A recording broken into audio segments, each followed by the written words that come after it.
Elle est arrivée au mariage en retard, et le silence qui a suivi a résonné comme un coup de tonnerre. Chloé, assistante de direction dans une petite entreprise de design, avait toujours vécu dans l'ombre. Elle était efficace, discrète, presque invisible. Ses journées étaient rythmées par le café, les photocopies et les rendez-vous de son patron, Monsieur Dubois. Personne ne se souciait de ses rêves, de ses ambitions. Elle aimait secrètement dessiner, créer des motifs, mais elle n'avait jamais osé montrer ses créations à qui que ce soit. La peur du rejet, de la moquerie, l'avait toujours paralysée. Pourtant, il y avait eu Julien. Julien de Valois, héritier d'une riche famille industrielle, était entré dans sa vie comme un rayon de soleil. Il avait remarqué son intelligence, sa douceur, son sens de l'humour discret. Leur relation avait évolué rapidement, passionnément. Chloé se sentait enfin aimée, valorisée. Julien lui avait demandé sa main et elle avait accepté, submergée de bonheur. Mais le conte de fées avait rapidement tourné au cauchemar. La famille de Julien, les de Valois, la considérait comme une intruse, une arriviste.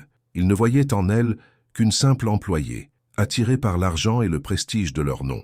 La mère de Julien, Isabelle, était particulièrement cruelle. Ses remarques acerbes, ses regards méprisants, avaient fini par miner la confiance de Chloé. La veille du mariage, lors du dîner de répétition, Isabelle avait franchi la ligne rouge. Devant toute la famille et les amis, elle avait insinué que Chloé avait manipulé Julien, qu'elle était une opportuniste sans scrupules. Chloé, blessée au plus profond de son être, avait tenté de se défendre, mais ses mots s'étaient perdus dans le brouhaha général. Julien, pris entre sa mère et sa fiancée, était resté silencieux, incapable de la défendre. Le lendemain, le jour du mariage, Chloé s'était réveillée avec un sentiment de vide. Elle s'était regardée dans le miroir et elle avait vu une jeune femme brisée, humiliée. Elle avait pris une décision radicale. Elle ne pouvait pas épouser Julien, vivre dans une famille qui la méprisait. Elle méritait mieux que ça. Elle avait écrit une lettre à Julien, lui expliquant sa décision.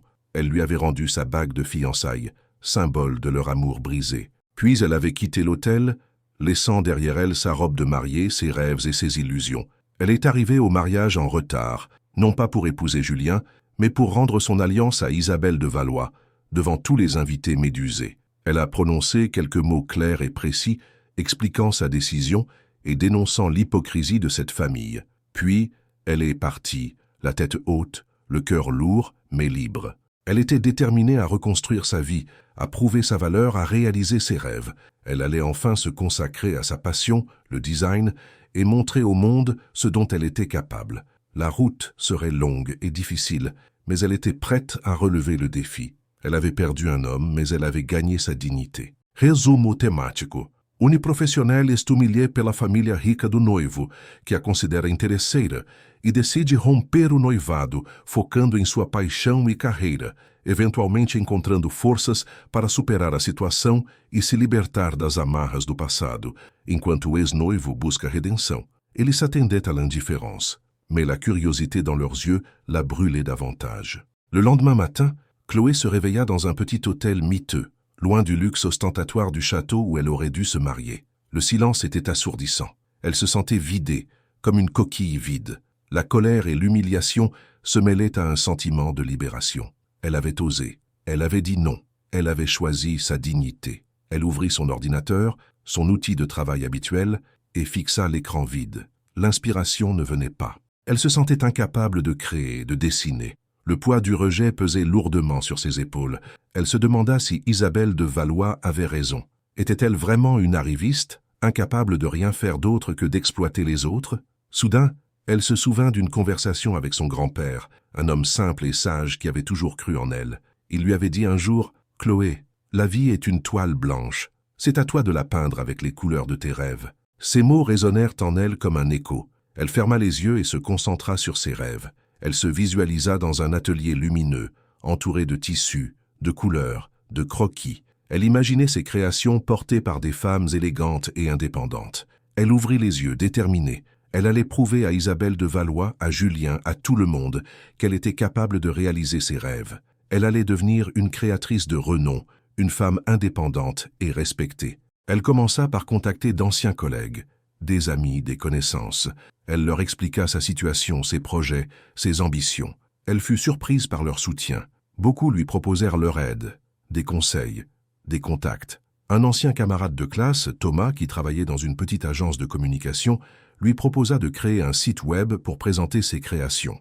Il lui dit « Chloé, ton talent est indéniable, il faut que le monde le sache. » Elle passa des jours et des nuits à travailler sur ses dessins, à créer des motifs, à concevoir des vêtements. Elle mit tout son cœur, toute son âme dans son travail. Elle voulait que ses créations reflètent sa personnalité, sa sensibilité, sa force. Quelques semaines plus tard, son site web était en ligne. Elle l'envoya à quelques blogueurs de mode, à des magazines, à des influenceurs. Elle attendit, anxieuse, les premiers retours. Un matin, elle reçut un appel. C'était une journaliste d'un magazine de mode prestigieux. Elle avait vu son site web et était impressionnée par son travail. Elle voulait lui consacrer un article. Chloé était aux anges. Elle avait enfin une chance de se faire connaître, de montrer son talent au grand public. L'article fut publié quelques jours plus tard. Il était élogieux, dithyrambique. Il décrivait son parcours, son talent, sa détermination. Il mettait en valeur ses créations, leur originalité, leur élégance. Le succès fut immédiat. Les commandes affluèrent. Les boutiques de mode la contactèrent. Les influenceurs se montrèrent avec ses créations sur les réseaux sociaux. Chloé était devenue une créatrice à la mode. Son nom était sur toutes les lèvres. Elle était invitée à des défilés, à des événements, à des émissions de télévision. Un soir, lors d'une soirée de gala, elle croisa Julien. Il était accompagné d'Isabelle de Valois. Il la regarda avec un mélange de surprise, de regret et d'admiration. Isabelle de Valois, quant à elle, la fixa avec un regard froid et méprisant. Julien s'approcha d'elle. « Chloé, je suis heureux pour toi, balbutia-t-il. Tu as réussi à réaliser tes rêves. » Chloé le regarda droit dans les yeux. « Oui, Julien, j'ai réussi, et je te remercie de m'avoir permis de le faire. » Elle lui sourit, puis se détourna, laissant Julien et Isabelle de Valois médusés. Elle avait prouvé sa valeur. Elle avait vaincu l'humiliation. Elle était enfin libre. Elle entendit alors une voix derrière elle. « Mademoiselle, puis-je vous présenter Monsieur Dubois, le directeur artistique de la maison Dior ?» Chloé se retourna. Elle serra la main de Monsieur Dubois, le cœur battant la chamade. Sa vie venait de prendre un nouveau tournant. Resumo temático. Uniprofissional est humilhé pela família rica do noivo, que a considera interesseira, e decide romper o noivado, focando em sua paixão e carreira, eventualmente encontrando forças para superar a situação e se libertar das amarras do passado, enquanto o ex-noivo busca a redenção. Monsieur Dubois la regarda attentivement, et Chloé sentit un frisson la parcourir. « Mademoiselle, j'ai suivi votre parcours avec intérêt, votre audace, votre talent. C'est rare, très rare de nos jours, dit-il avec un sourire énigmatique. J'ai vu vos créations, l'article dans le Figaro, les réactions sur les réseaux sociaux.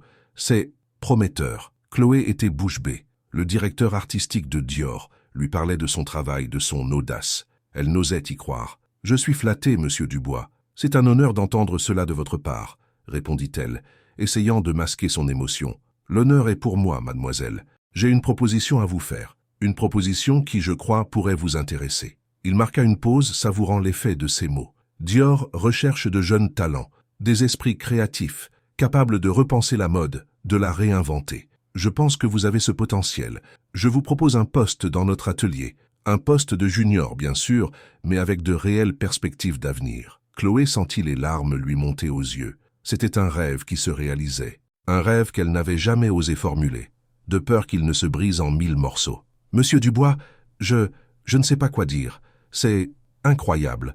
Je suis tellement reconnaissante, » balbutia-t-elle. « Il n'y a pas de quoi, mademoiselle. Le talent doit être récompensé.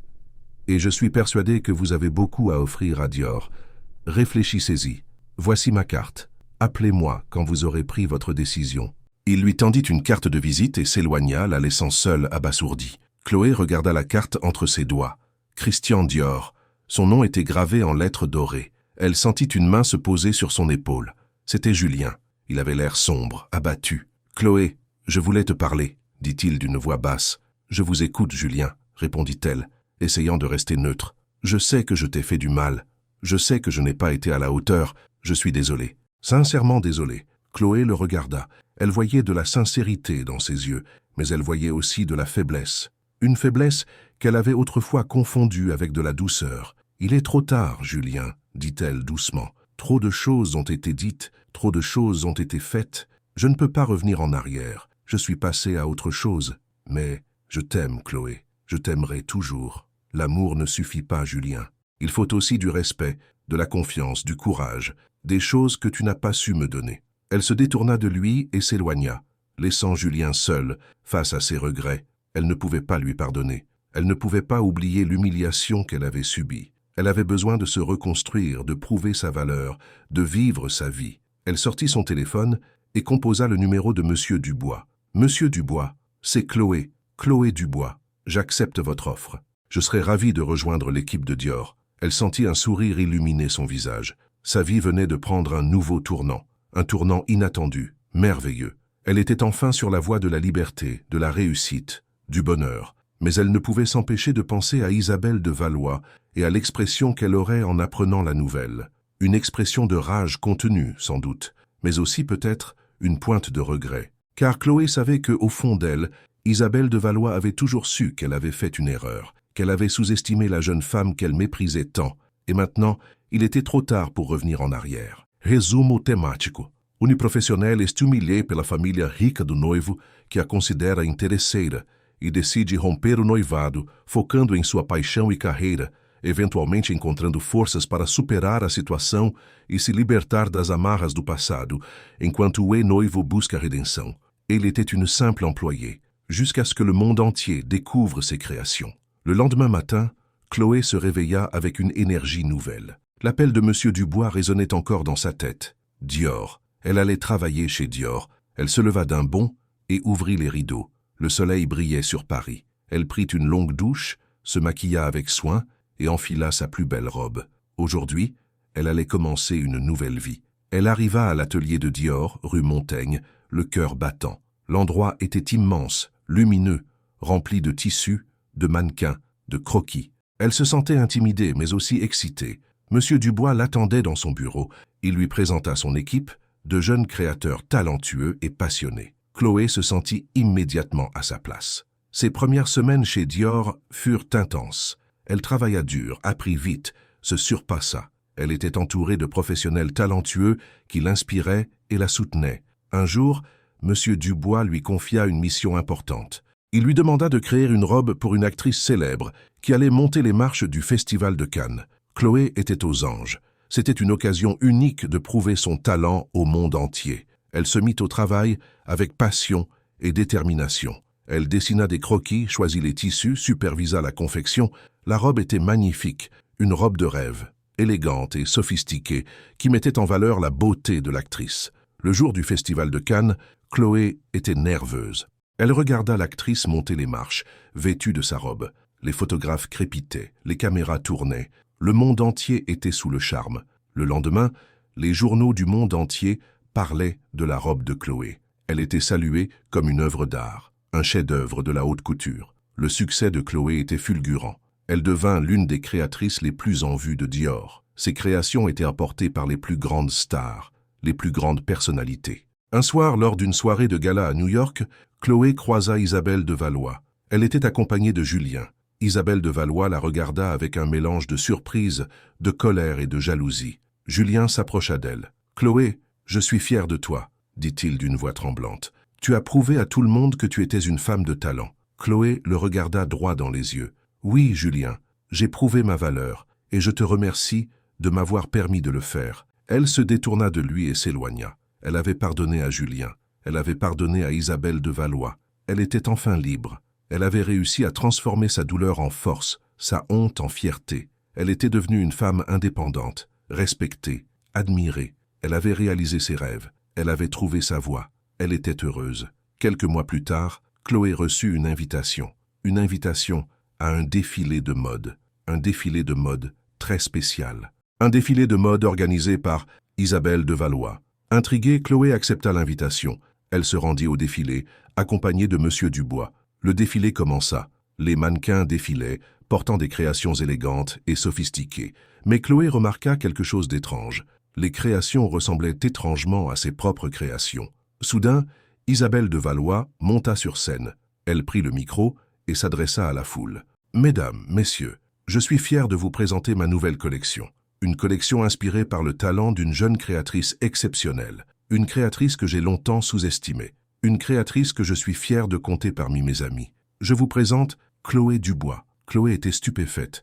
Isabelle de Valois lui rendait hommage devant le monde entier. Isabelle de Valois s'approcha de Chloé et lui tendit la main. « Chloé, je suis désolé. Je sais que je t'ai fait du mal. Je sais que je n'ai pas été juste avec toi. J'espère que tu pourras me pardonner. » Chloé regarda Isabelle de Valois. Elle voyait de la sincérité dans ses yeux. Elle voyait aussi du remords. Elle serra la main d'Isabelle de Valois. « Je te pardonne, Isabelle, dit-elle doucement. Le passé est le passé. L'important, c'est l'avenir. » Isabelle de Valois sourit. « Merci, Chloé. Merci du fond du cœur. » Elle se tourna vers la foule. « Mesdames, messieurs, je vous présente Chloé Dubois, la nouvelle directrice artistique de la Maison de Valois. » Le public éclata en applaudissements. Chloé était aux anges. Elle avait non seulement réussi à réaliser ses rêves, mais elle avait aussi réussi à se réconcilier avec son passé. Elle avait prouvé à tout le monde qu'elle était capable de surmonter les obstacles, de vaincre l'humiliation, de transformer sa douleur en force. Elle était enfin libre. Libre d'aimer, libre de créer, libre de vivre sa vie pleinement.